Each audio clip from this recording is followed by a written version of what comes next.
blues in Japanese equal shy guys in English. So with the release of the trailer for the Mario movie, I got a bit curious and I looked into what are the Japanese names for the characters in Mario. And I found some very weird coincidences. So basically, they made Mario first, and then they did a palette change of Mario's sprite, and they made Luigi, right? But at that time, they didn't call him Luigi, he was just like Mario, but a different color. So when they were creating the name for this guy, they settled with Luigi in Japanese, which sounds extremely similar to the word Luigi, which means similar. You get it? Because they're similar, so they're Luigi, which would be great naming sense if that's intentionally what they did.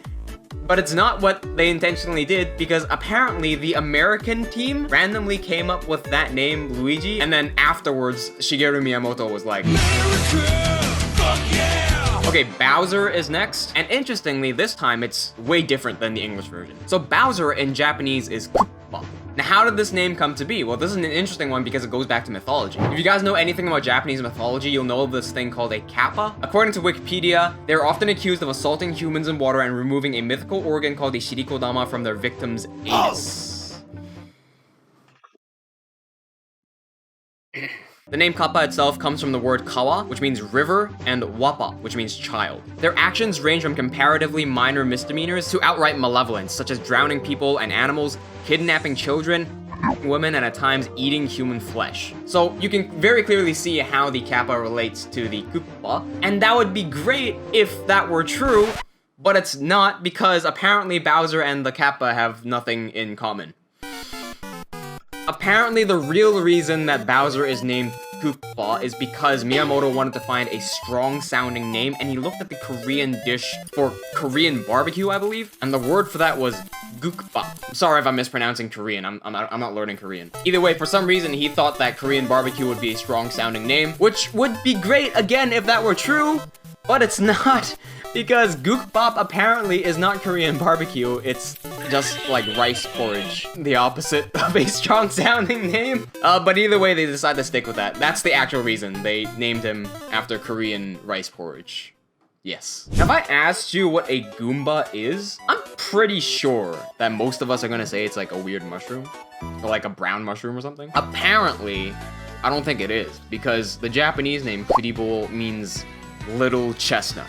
So, is a chestnut, I guess. After that, we have what we call a Koopa, but the Japanese people call it a Noko-Noko. This time it's pretty interesting because they chose to use what's called a Gikaigo, which is a type of onomatopoeia describing conditions and states. So in the Japanese language, there's multiple types of onomatopoeia. In English, onomatopoeia is just like trying to spell out the sound something makes, right? So if like a tap is dripping, we say drip, drip. The word drip itself is onomatopoeia. But in Japanese, onomatopoeia can also include stuff like noko-noko, which is to describe a nonchalant and carefree movement. Yeah, so it's not a sound that nonchalant, carefree movement makes, it's a sound that describes the way it would sound if you were to move nonchalant and carefree, despite that not making a sound.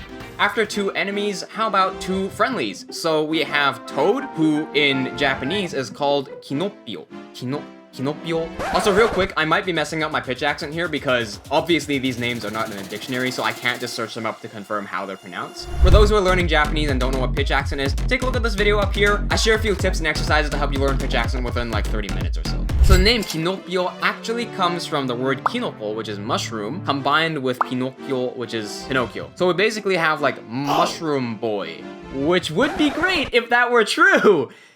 But this whole video is weird coincidences, right? Because that's not what happened. Apparently Miyamoto just decided to name Toad something cool, but with the word Kinoko in it, and ended up with Kinopio, and it just happened to line up that way. There were apparently printing errors, I'm not sure whether in Japanese or in English, where they misprinted Toad's name into Pinocchio, like straight up. Man, imagine if they did that. That would be the copyright war of the century. Okay, so another friendly NPC we have is Yoshi, who in Japanese is also called Yoshi. This is a very interesting word because it's actually not a name, it's just a word. It's derived from the word yoi, which means good. So yosh by itself would actually be something that someone would say if something great would happen. Like, let's say you're playing soccer or something and you score a goal, then you could be like, yosh. Okay, so you know how I talked about onomatopoeia earlier? Here's an instance of English using onomatopoeia. We have the cheep cheep, which I don't know about you, but I ain't ever heard these guys make sounds. The only thing I remember these guys saying is subscribe to this channel and like the video.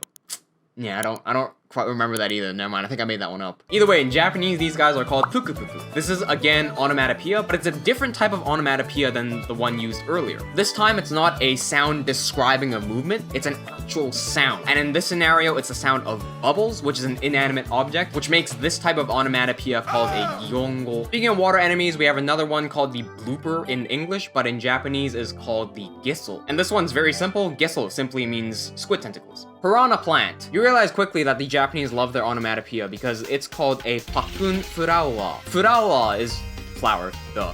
Pakun is the onomatopoeia for chomping on something. So in the case of an actual sound being produced from a living thing, we call that a giseigo. The bullet bill actually has an English name in Japanese because its Japanese name is kira.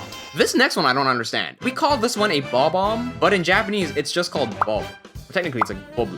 I'm not sure if this is supposed to be onomatopoeia because it doesn't sound like what you would expect from an explosion. Like they could have gone with something like babang or something like that, but bobu is not very explosive, I don't think. You ever wonder why the chain chomp is leash and makes dog sounds? Well, it's because in the Japanese version, chain chomps are called wan wan, which is onomatopoeia for dog noises, making this one a giseigo. Dry bones actually has a real name, and its name is Karen. Not really though, because in the Japanese version, its name is karon. It's not a name, it's actually onomatopoeia for bone clanking sounds, which would make this gyongo. Okay, now here's the one that actually got me interested in making this list. I was watching Pekora play Super Mario World, and she was fighting off some boos, and she kept on referring to the boos as Teresa. Now, because I know Japanese, I instantly clicked and went, wow, okay, I understand what their name means. Boos in Japanese equal shy guys in English. Because in the word Teresa, it's actually a pun on the word tere, which comes from tereru, which is to be embarrassed or flushed, combined with the name Teresa, which I think works even better than a normal shy guy because when you look at the boos, they cover up. In other words, they get tereru. So if the boos are called shy guys, then what are actual shy guys called? This is a weird one because I swear I remember this word being different, but shy guys in Japanese are called heiho. Now I must be remembering the word heave-ho because I thought they would have been called heiho because of the little helicopter on their head which lifts them up, like you would lift something and say heave-ho. But apparently they're just based on a song from Snow White called Hey Ho, which is also why they look like dwarves. Thwomp is actually onomatopoeia in English as well. It's the sound that the thwomp makes when it thwomps down. And coincidentally, in Japanese, it makes the dosun sound, which is why it's called the dosun, making this one a gyongo. Guys, I need your help. There's no Japanese teacher in the world teaching this, but the particle ga exists in every single sentence in Japanese. And if you're studying Japanese and you don't know that, then you better watch this video next, because otherwise your Japanese is gonna be in real big trouble.